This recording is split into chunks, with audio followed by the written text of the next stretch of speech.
So Flip finally made partner. What's your Glyph code, buddy? Have to wait maybe a year. Fine. I'll do it myself.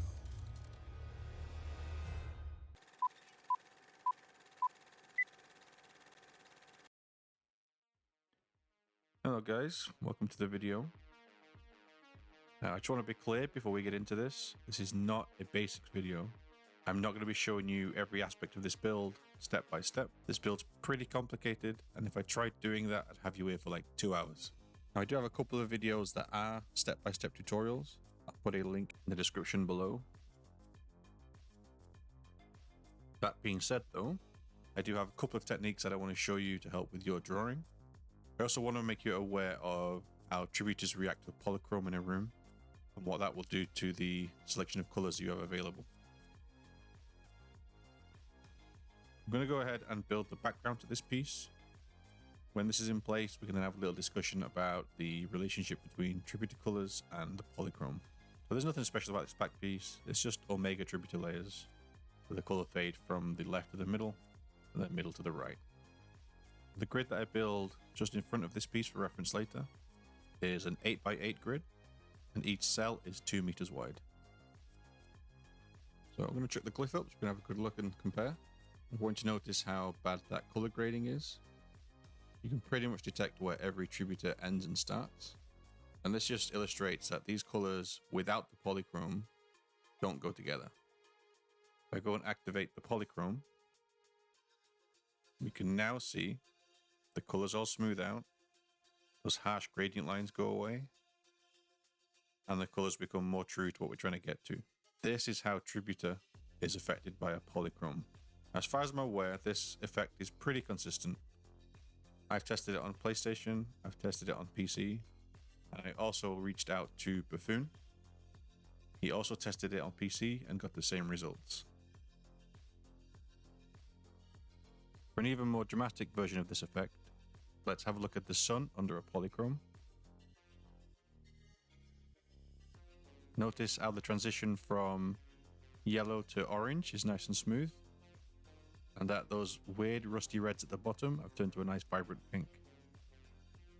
So I want to show what's going on just in a bit more simple setting, and I've started with this single tributor using these 2 colors from the infested color palette. This is what I originally made my sky out of before I added my polychrome. You notice this is in a well-lit room, and these 2 shades are very different. Now if I go over to the room that has an active polychrome with the same colors, they both totally wash out and the colors become identical. We can still achieve that first set of colors though. We just have to be a bit more clever with our selection. So the color at the rear this time is actually taken from the classic color palette.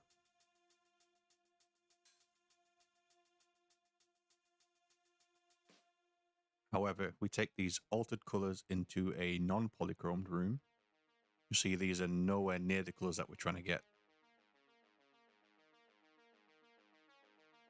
Now I don't want you to go away thinking that this is limiting your access to colors. It just means you have to be more informed of the colors you're going to select and be aware that they may change if you add a polychrome.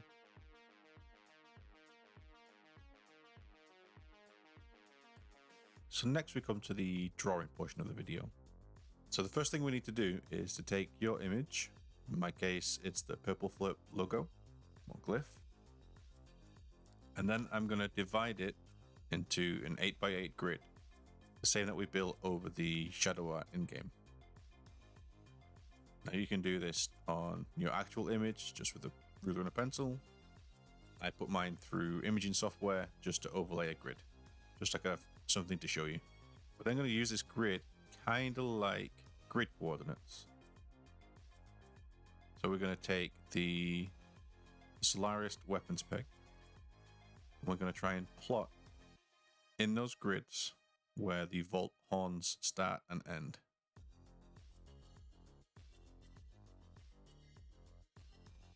And this is a really old school way of making accurate drawings. Like, this used to be on McDonald's lunchboxes when I was young.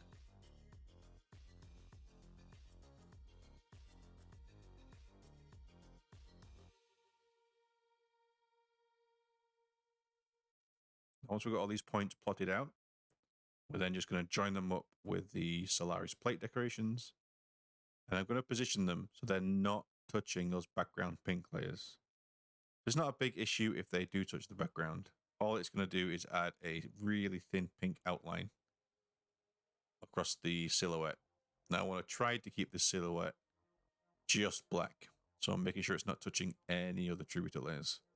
And a little tip just to make sure your angles are right is if you get a pretty large decoration, just use it as like a ruler or a straight edge. Plot the centers, and then you can make these Solaris plates the right angle based off of that.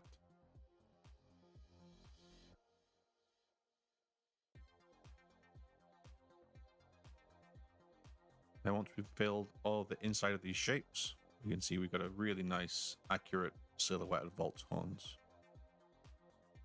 So I wanted to show this approach first because this applies to console and PC. Because you're transferring an image, but you can have that image in your hand. So there is, however, a software approach that PC can use.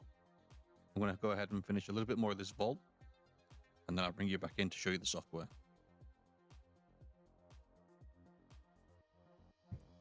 Now the software we can use is called WindowTop. I'll put a link in the description below. As far as I'm aware, you can only ever get the 30-day trial for free. I don't know of an alternative yet, but if I find one, I'll link it in the description. You're going to install this program and then click on the program to activate it. Now, it itself doesn't open any windows. It's not an intrusive program like that. All it's going to do is when you go to the minimize button, there's now going to be 3 options. The option we're interested in is called opacity. Now you're going to have to put your Warframe in windowed mode to use this because you need access to that minimize button. And then you can click on opacity, drag it down, and then have the image that you're trying to copy on your desktop. You can then align these images up and cross-reference how accurate you're being through this program. Now, I will say using this program at the same time you're building is kind of off-putting. It takes a while to manually realign yourself every single time, but it can be done. So an example of how to use this in real time and not just as reference is if you use constrained movement to then pull the items into place. Because you're using constrained movement, you can get your camera aligned and move the decoration independently.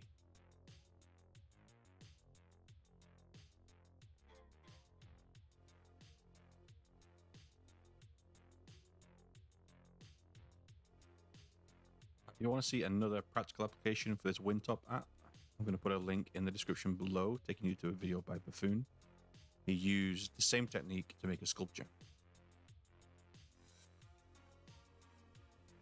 And that just about wraps this video up.